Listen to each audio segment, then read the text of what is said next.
Brad Tavares out, Roman Dolidze out, Chris Curtis in. The Action Man, he's fighting for the second time in about a month, and he's going to be taking on Sanford MMA's own all-in Brendan Allen. The craziest thing about the guy who shares our nickname is that he has 21 professional fights, and if you look at it, he's only 25 years old. Very, very active fighter, and a guy whose game has continued to change and flow as he switched gyms and as he's had his performances. And for Allen, came into the UFC known as a primary grappler, but he's added wrinkles in his striking that you like to see. Now, did it get him in trouble against Sean Strickland? Sure it did. But again, you look at that Strickland fight, then he comes out and fights Carl Robertson, and he wins that fight by heel hook, and then he fights Punahele Soriano, and he looked pretty good striking in that one against the guy who can strike and who can wrestle. Now he's going to be taking on the Action Man Curtis, who just continues to win fight after fight. Credit where it's due. Finally gets his UFC debut at age 34.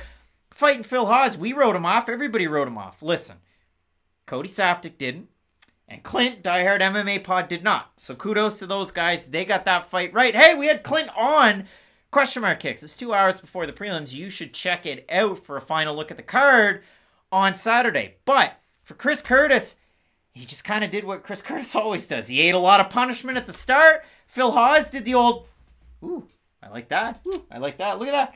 That's a Jazz Chisholm autograph rookie. Ooh, I'm going to take that. And for Phil Haas, what he did was he just kept faking the takedown, looking like he was going to grab the knee and then going back up top. And then at a final point, Chris Curtis says, okay, well, I figured out what you're doing. Ooh.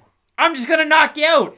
Did not see that coming. Giant win for Chris Curtis. And again, this guy is a picture of consistency, and he's got a chin like no other. I absolutely love watching Chris Curtis fight. Chris Curtis isn't going to beat himself. And that really does matter. Like, this is a guy who has been beaten multiple times in one night, decided to retire in that same night, and now he's in the UFC. Like, he's been through the ringer and made it out the other side. He's like Andy Dufresne. He crawled through a mile of shit just to get clean on the other side. Now, the good thing about Curtis, though, is he is kind of the same fighter he always has been. It's not like he has made these massive changes throughout his career. It just always sort of comes down to what does his opponent give him in the fight. Because like you said, he's not afraid to take a shot to give a shot. Sometimes he will lose a round to come back and win the last two. Like, he does have a lot of those like savvy veteran qualities that you really do like. And it's odd because it's taken him until that savvy veteran stage of his career for him to finally get noticed on the biggest stage of them all. And you brought up his Tapology resume right now. Like, he's fought UFC caliber guys before he ever made it to the UFC, and I think that's a big deal because how many times do we come on here and we're like, hey, this prospect, they're really, really good, but you actually look at the people who they beat, and they beat guys who are 1-3, 0-5. Like, yeah, they're good wins, but do they really mean that much? Chris Curtis is the complete opposite of that. Win over Guns Out Kyle Stewart back at XMMA 1. That was a great card. Vic Fiallo in the main event. I like that one. Ray Cooper III, Magomed Karimov, the fights with the PFL. Didn't win though, but he did beat Andre Fiallo, so that was good. Then you go down through it. Beat Sean Lally on Contender Series. Tugged at everybody's heartstrings. Will Santiago was in the UFC, although questionably. Nashawn Burrell was close to the UFC. Bilal Muhammad. Like, these are really, really good names Forrest for a guy to have on his Petz, resume. Tom Galecchio. Like, these are real names of people that actually matter in MMA. 35 pro fights for Chris Curtis. But again, in a fight against Brendan Allen, there's avenues for Chris Curtis to win. They're there. Oh, they're so small, though. And that's what I keep on going back to. Remember what we said before the Phil Haas fight? It was, hey, Chris Curtis, he's super talented. He's going to be in the UFC for a while. It's just this isn't the matchup because Chris Curtis is more of a natural welterweight than he is a middleweight. And Phil Haas kind of showed that, at least early on in their fight. Haas was much bigger than Curtis. Brendan Allen is as big as a UFC middleweight can get. He is wide across the shoulders, and he's tall for the division, too. And all those openings that you had mentioned about how Phil Haas was feinting the takedown a lot, Brendan Allen could do all that stuff, but he's going to go and at least be more dedicated to a lot of those takedown attempts. And my big point with Allen, people are probably sick and tired of me bringing it up, there's guys like Brendan Allen, Grant Dawson, who else was on this card who I brought it up for? This is terrible TV, but Mickey Gall, like, there's guys who when they get you on the mat, they make good use of that time. And Brendan Allen's a really good fighter for that. I always go back to his fight against Oh my goodness, how unprofessional of me. I always go back to his fight against Tom Breeze, and it wasn't just the fact that he looked good against Tom Breeze early on. It was once he got Breeze to the mat and he got that top control on him, he made great use of it. It was ground and pound, ground and pound, ground and pound, and then he got the stoppage not far after.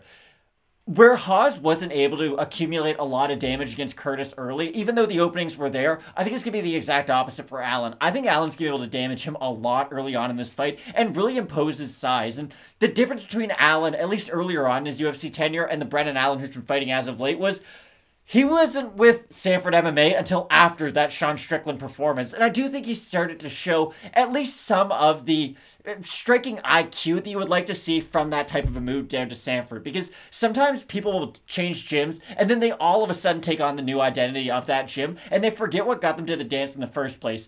Brendan Allen didn't do that at all. Against Carl Roberson, he went out there, threw really nice kicks, was sound defensively, got the takedown, and completely dominated him on the mat. And then in his last fight against Punahele, he had continued to grow on his striking. I think we're just going to see another evolution in the Brendan Allen. The only thing that scares me is the fact that Sanford MMA couldn't beat Chris Curtis once. What makes you think they can beat him again? Phil Hawes, a training partner of Brendan Allen. So it's got to be weird there, too, because Allen would have had a little bit of a camp with Hawes to get him ready for Curtis. He'd have some of those intricacies down. Allen's much better than Phil Hawes, though. Maybe it helps him in this fight. The odds for this one. Allen open a minus 300 favorite. He's minus 352 right now. Chris Curtis open a plus 250. He's plus 270. If we have a look at Tapology, Matt, over under, I'm going to say 75% Allen. You going over? I think over. Yeah. We have a look right there. 973 total votes, 80% Allen, 47% by decision, 40% by submission. For the 20% that have Curtis, 75% by knockout. If you look at Curtis's last 5 fights, they've all been in 2021. Knocks out Kyle Stewart, knocks out Juan Ramon Grano Medina, knocks out Jerome Hatch, decision win over Kenny Robertson, and then a knockout win over Phil Hawes. Man, Phil Hawes had a bad year that way, and but questionable chin. Chris Curtis had one of the best years you've seen going in MMA. Like 2021's been great for him at 34. It'd be awesome to see him get another win. I can't side with him. I like Brendan Allen here, but I can't wait to hear from everybody in the comment section because I know there's a ton of people that love to watch Chris Curtis fight. And how could you not? Like, this is going to be a really fun fight, win, lose, or draw, but I still like Brendan Allen quite a bit. Both of us going with our namesake. We're going with the guy from Wisconsin in Brendan Allen, or should I say Louisiana, then Wisconsin, then Florida from Allen. But a big-time fight for him coming up this weekend. If you like Allen, let us know down below in the comment section. If you like Curtis, let us know down below in the comment section. Big-time fights on this main card that you're not going to want to miss. Keep it locked in with Fight Night Picks, as we always say. Let's get into it.